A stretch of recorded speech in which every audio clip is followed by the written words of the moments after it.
নমস্কার বন্ধুরা, আপনারা দেখছেন রিপোর্টার বাংলা। বন্ধুরা, আপনাদের ইতিমধ্যে একটা ভিডিও দেখাবো, সেটা হচ্ছে কুণাল ঘোষের বিরুদ্ধে নাকি মিঠুন চক্রবর্তী, শুধু বাংলা সিনেমা নয় হিন্দি সিনেমারও মেগাস্টার তিনি এবং আমাদের বাংলার গর্ব মিঠুন চক্রবর্তী, তিনি নাকি কুণাল ঘোষের বিরুদ্ধে মানহানির মামলা করেছেন 100 কোটি টাকার। তো সেটা তো আমরা জানি না, তো কুণাল ঘোষ সেটা নিজের মুখেই বললেন এবং আমরা শুনতে পেলাম। তো আগে তিনি কি বলেছেন, কুণাল ঘোষ কি বলেছেন, আগে ভিডিওটা দেখুন। নমস্কার। কুণাল ঘোষ, সংবাদ মাধ্যমের বন্ধুদের কাছ থেকে শুনলাম মিঠুন চক্রবর্তী নাকি আমার বিরুদ্ধে একটি মানহানির মামলা করেছেন 100 কোটি টাকার। 100 কোটি টাকা। আমি এখনো কোনো চিঠিপত্র কিছু পাইনি। তো আমার একটি বক্তব্য, আমিও জানিয়ে রাখি, আমিও একটি মামলা ওনার বিরুদ্ধে ফাইল করেছি।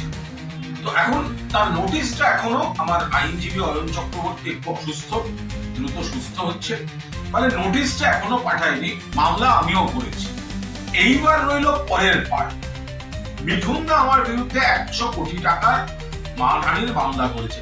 আরে যে দল বদলু মাল, যে কথায় কথায় দল বদল করে, ছোটবেলায় নাকি নকশাল, তারপরে জ্যোতি আঙ্কেল, ও পাশে গিয়ে ও নাকি ওখানে গিয়ে শিবসেনা, তারপরে চলে গেল মমতা বন্দ্যোপাধ্যায়কে আমার বোন, তারপরে সে চলে গেল বিজেপিতে। যে ঘন ঘন দল বদল করে, কোন দলে তার মান নেই, তার আবার মানহানির মামলা, ও মামলা ট্যাঙ্কি। আর 2 নম্বর হচ্ছে, আমি ওয়েট করছি, এরকম একটা সিচুয়েশনে ওয়েট করছিলাম যে মিঠুনদাকে আমি চাই একটা মামলায়। অভিনেতা মিঠুনদা আলাদা, আমার সঙ্গে একসময় দাদা ভাইয়ের সম্পর্ক আলাদা। এখন যে লড়াই, আমি চাইছিলাম ওকে একটা মামলায়, যে কোনো মানহানির মামলায়।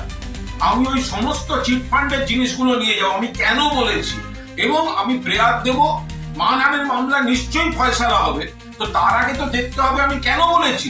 মামলাগুলো সিবিআই কে হ্যান্ড ওভার করে দেওয়া হোক। এই হচ্ছে ওর বেনিফিশিয়ারি, এই ইনকাম, এই কানেকশন, 4খানা অন্তত চিটফান্ডে আছে। আমি ওয়েট করছিলাম।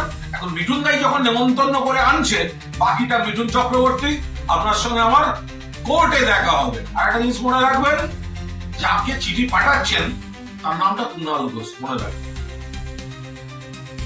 তো বন্ধুরা, আপনারা ভিডিওটা দেখলেন, কুণাল ঘোষ কি বললেন, এবং দেখে পরিষ্কার একটা জিনিস বোঝা যাচ্ছে যে উনি কিন্তু খুব ভয় পেয়েছেন।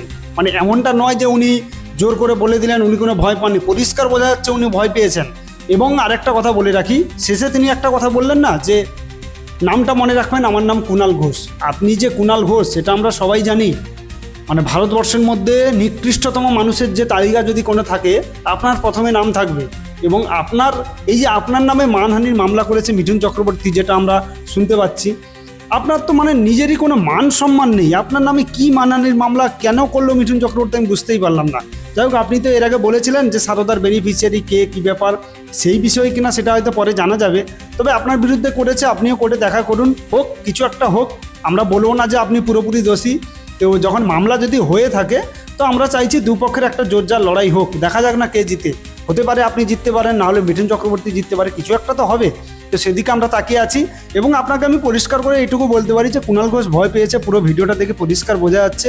এবং তিনি নাকি অপেক্ষা করেছিলেন যে এরকম একটা সিচুয়েশন তৈরি হোক, মানে মানুষ শেষ পর্যন্ত না বলতে পেরে এরকম একটা বাক্য বলে তিনি রাখলেন, যাতে যে হ্যাঁ, এটা মনে হয় কুণাল ঘোষ জিতে যেতে পারে।